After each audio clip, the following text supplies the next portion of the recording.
കുറച്ചുനേരം അവൻ ക്ഷമയോടെ കാത്തിരുന്നു. തെല്ലുമടുക്കുന്നു എന്ന് തോന്നിയപ്പോൾ അങ്ങോട്ട് കയറി ചോദിച്ചു. കുറെ മുമ്പ് അയാളും അതുതന്നെയായിരുന്നല്ലോ ചെയ്തത്. ഇതൊക്കെ ഇപ്പോൾ ഇങ്ങനെ എന്നോട് പറയുന്നത് എന്തിനാണ്? നീ സ്വന്തം നിയോഗം കണ്ടെത്താനുള്ള ശ്രമത്തിലാണ്. അതുകൊണ്ട് ഞാൻ ഇത്രയുമൊക്കെ പറഞ്ഞത്. നീ നിന്റെ ശ്രമം ഇവിടെ വെച്ച് ഉപേക്ഷിച്ചു കളയുമോ എന്നെനിക്കൊരു ഭയം. അങ്ങനെ തോന്നുമ്പോഴൊക്കെ നിങ്ങൾ എങ്ങനെ പ്രത്യക്ഷപ്പെടുമോ? എപ്പോഴും ഇങ്ങനെ ആയിക്കൊള്ളണമെന്നില്ല. മറ്റു ചിലപ്പോൾ മറ്റേതെങ്കിലും വിധത്തിലായെന്നു വരാം. ചിലപ്പോൾ ഏതെങ്കിലും പ്രശ്നത്തിന് പരിഹാരമായിട്ടാകാം. അല്ലെങ്കിൽ പ്രയോജനകരമായ ഒരു യുക്തിയുടെ രൂപത്തിലാകാം. ഇടയ്ക്ക് വഴിയിലെ തടസ്സങ്ങൾ നീക്കിക്കൊടുത്തുകൊണ്ടാകാം. ഏതായാലും നിർണായകമായ ഘട്ടങ്ങളിൽ പല വിധത്തിൽ, പല രൂപത്തിൽ. പക്ഷേ അതൊന്നും മനസ്സിലാക്കാനുള്ള സാവകാശം മനുഷ്യർക്കില്ലല്ലോ. തലേ ആഴ്ച ഒരു ഖനനക്കാരൻ്റെ മുമ്പിൽ ഒരു ഉരുളൻ കല്ലായി താൻ പ്രത്യക്ഷപ്പെട്ട കഥ വൃദ്ധൻ വിവരിച്ചു. എല്ലാം വിട്ടെറിഞ്ഞിട്ടാണ് ആ ഖനനക്കാരൻ മരതകക്കല്ലുകൾ ഖനനം ചെയ്യാൻ തുടങ്ങിയത്.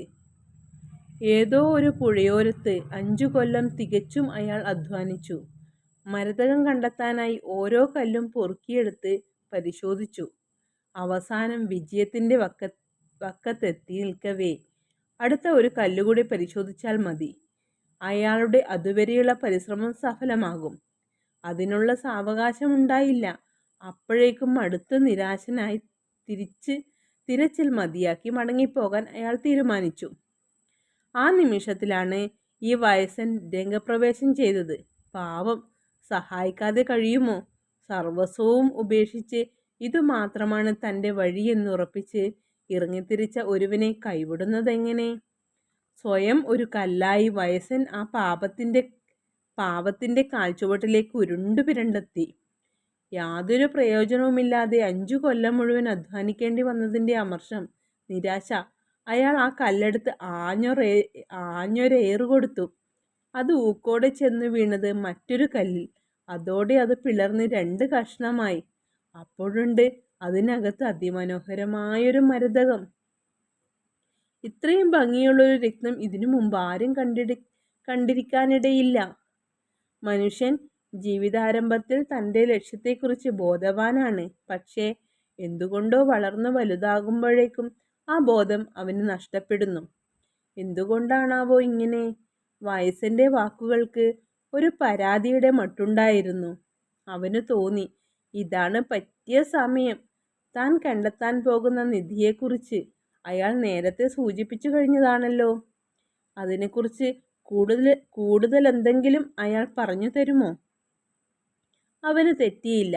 അവൻ്റെ ചോദ്യത്തിനുത്തരമായി അയാൾ പറഞ്ഞു, മറഞ്ഞു കിടക്കുന്ന നിധി വെളിയിൽ കൊണ്ടുവരുന്നത് ഏതെങ്കിലും ജലപ്രവാഹമായിരിക്കും.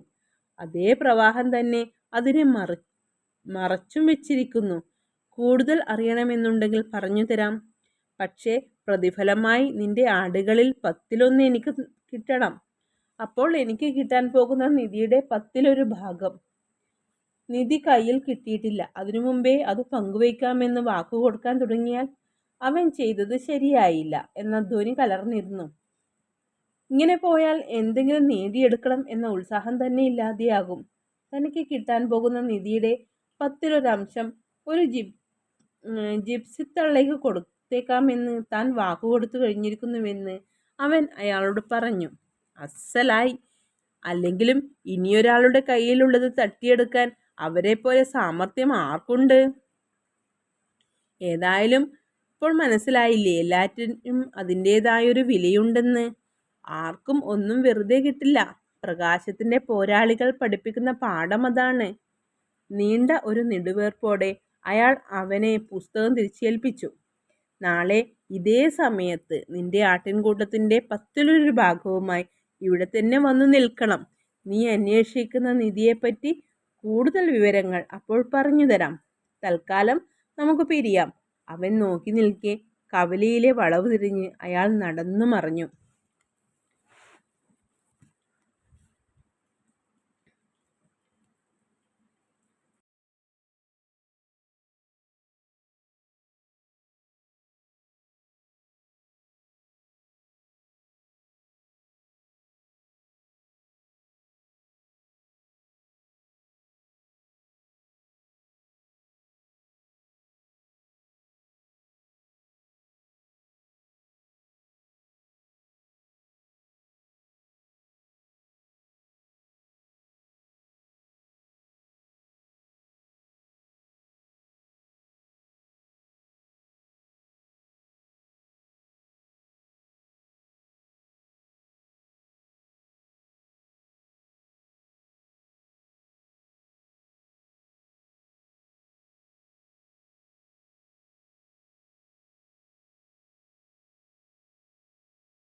തുടങ്ങി.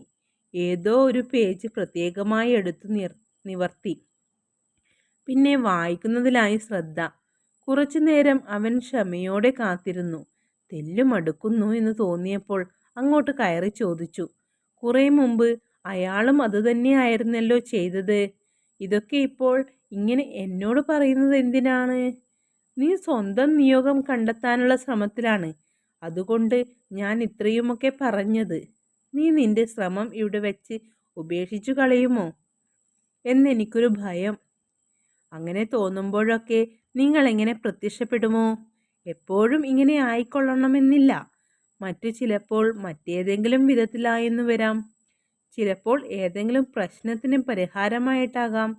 അല്ലെങ്കിൽ പ്രയോജനകരമായ ഒരു യുക്തിയുടെ രൂപത്തിലാകാം. ഇടയ്ക്ക് വഴിയിലെ തടസ്സങ്ങൾ നീക്കിക്കൊടുത്തുകൊണ്ടാകാം. ഏതായാലും നിർണായകമായ ഘട്ടങ്ങളിൽ പല വിധത്തിൽ, പല രൂപത്തിൽ. പക്ഷേ അതൊന്നും മനസ്സിലാക്കാനുള്ള സാവകാശം മനുഷ്യർക്കില്ലല്ലോ. തലേ ആഴ്ച ഒരു ഖനനക്കാരൻ്റെ മുമ്പിൽ ഒരു ഉരുളൻ കല്ലായി താൻ പ്രത്യക്ഷപ്പെട്ട കഥ വൃദ്ധൻ വിവരിച്ചു. എല്ലാം വിട്ടെറിഞ്ഞിട്ടാണ് ആ ഖനനക്കാരൻ മരതകക്കല്ലുകൾ ഖനനം ചെയ്യാൻ തുടങ്ങിയത്. ഏതോ ഒരു പുഴയോരത്ത് 5 കൊല്ലം തികച്ചും അയാൾ അധ്വാനിച്ചു. മരതകം കണ്ടെത്താനായി ഓരോ കല്ലും പൊറുക്കിയെടുത്ത് പരിശോധിച്ചു. അവസാനം വിജയത്തിൻ്റെ വക്കത്തെത്തി നിൽക്കവേ അടുത്ത ഒരു കല്ലുകൂടി പരിശോധിച്ചാൽ മതി. അയാളുടെ അതുവരെയുള്ള പരിശ്രമം സഫലമാകും. അതിനുള്ള സാവകാശമുണ്ടായില്ല. അപ്പോഴേക്കും അടുത്ത നിരാശനായി തിരച്ചിൽ മതിയാക്കി മടങ്ങിപ്പോകാൻ അയാൾ തീരുമാനിച്ചു. ആ നിമിഷത്തിലാണ് ഈ വയസ്സൻ രംഗപ്രവേശം ചെയ്തത്. പാവം, സഹായിക്കാതെ കഴിയുമോ? സർവസ്വവും ഉപേക്ഷിച്ച് ഇതുമാത്രമാണ് തൻ്റെ വഴിയെന്നുറപ്പിച്ച് ഇറങ്ങിത്തിരിച്ച ഒരുവനെ കൈവിടുന്നതെങ്ങനെ? സ്വയം ഒരു കല്ലായി വയസ്സൻ ആ പാപത്തിൻ്റെ കാൽച്ചുവട്ടിലേക്ക് ഉരുണ്ടുപിരണ്ടെത്തി. യാതൊരു പ്രയോജനവുമില്ലാതെ 5 കൊല്ലം മുഴുവൻ അധ്വാനിക്കേണ്ടി വന്നതിൻ്റെ അമർഷം, നിരാശ. അയാൾ ആ കല്ലെടുത്ത് ആഞ്ഞൊരേറ് കൊടുത്തു. അത് ഊക്കോടെ ചെന്നു വീണത് മറ്റൊരു കല്ലിൽ. അതോടെ അത് പിളർന്ന് 2 കഷ്ണമായി. അപ്പോഴുണ്ട് അതിനകത്ത് അതിമനോഹരമായൊരു മരതകം. ഇത്രയും ഭംഗിയുള്ളൊരു രത്നം ഇതിനു മുമ്പ് ആരും കണ്ടിരിക്കാനിടയില്ല. മനുഷ്യൻ ജീവിതാരംഭത്തിൽ തൻ്റെ ലക്ഷ്യത്തെക്കുറിച്ച് ബോധവാനാണ്. പക്ഷേ എന്തുകൊണ്ടോ വളർന്നു വലുതാകുമ്പോഴേക്കും ആ ബോധം അവന് നഷ്ടപ്പെടുന്നു. എന്തുകൊണ്ടാണാവോ ഇങ്ങനെ? വയസ്സൻ്റെ വാക്കുകൾക്ക് ഒരു പരാതിയുടെ മട്ടുണ്ടായിരുന്നു. അവന് തോന്നി, ഇതാണ് പറ്റിയ സമയം. താൻ കണ്ടെത്താൻ പോകുന്ന നിധിയെക്കുറിച്ച് അയാൾ നേരത്തെ സൂചിപ്പിച്ചു കഴിഞ്ഞതാണല്ലോ. അതിനെക്കുറിച്ച് കൂടുതൽ എന്തെങ്കിലും അയാൾ പറഞ്ഞു തരുമോ? അവന് തെറ്റിയില്ല.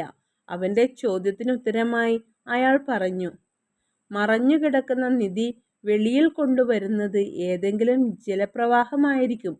അതേ പ്രവാഹം തന്നെ അതിനെ മറച്ചും വെച്ചിരിക്കുന്നു. കൂടുതൽ അറിയണമെന്നുണ്ടെങ്കിൽ പറഞ്ഞു തരാം. പക്ഷേ പ്രതിഫലമായി നിന്റെ ആടുകളിൽ 10-1 എനിക്ക് കിട്ടണം. അപ്പോൾ എനിക്ക് കിട്ടാൻ പോകുന്ന നിധിയുടെ 10-1 ഭാഗം. നിധി കയ്യിൽ കിട്ടിയിട്ടില്ല. അതിനു മുമ്പേ അത് പങ്കുവയ്ക്കാമെന്ന് വാക്കുകൊടുക്കാൻ തുടങ്ങിയാൽ അവൻ ചെയ്തത് ശരിയായില്ല എന്ന ധ്വനി കലർന്നിരുന്നു. ഇങ്ങനെ പോയാൽ എന്തെങ്കിലും നേടിയെടുക്കണം എന്ന ഉത്സാഹം തന്നെ ഇല്ലാതെയാകും.